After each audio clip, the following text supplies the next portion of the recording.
राजकीय संरक्षणामुळे कायदा चुककामी ठरतोय का? छत्रपती संभाजीनगरमध्ये गंभीर आरोपावरून नवा वाद.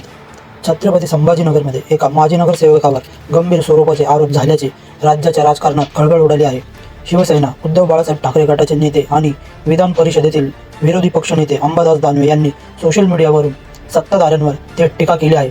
दानवे यांनी केलेल्या पोस्टमध्ये असा दावा करण्यात आला आहे की सदर माजी नगरसेवक हा मंत्री अतुल सावे यांचा निकटवर्ती असल्यामुळे कायद्याची भीती न बाळगता मोकाट फिरत आहे.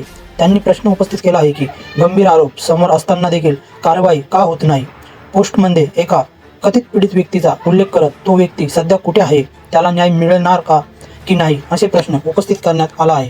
राजकीय आरोप आणि प्रत्यारोप. अंबादास दानवे यांनी पक्षावर गुन्हेगारांना राजकीय संरक्षण दिलं जातं असल्याचा आरोप केला आहे. तसेच कायद्याच्या अंमलबजावणीस जबाबदार असलेल्या यंत्रणांनी कोणत्याही दबावाला बळी न पडता निपक्ष चौकशी करावी अशी मागणी त्यांनी केली आहे.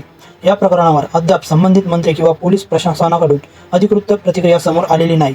मात्र सोशल मीडियावर हा मुद्दा मोठ्या प्रमाणावर चर्चेत असून पीडिताला न्याय मिळणार का हा प्रश्न सामान्य नागरिक विचारत आहे. हा प्रकार राजकीय आरोपांच्या पलीकडे जाऊन कायद्याच्या अंमलबजावणीवर प्रश्नचिन्ह निर्माण करणार आहे.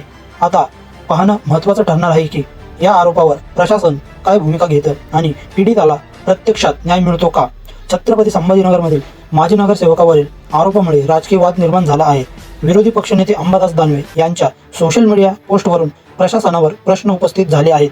या संपूर्ण प्रकरणाचा आढावा या व्हिडिओत आपण पाहिला असून ही बातमी आवडल्यास चॅनलला लाईक करा, शेअर करा आणि जास्तीत जास्त सबस्क्राईब करा.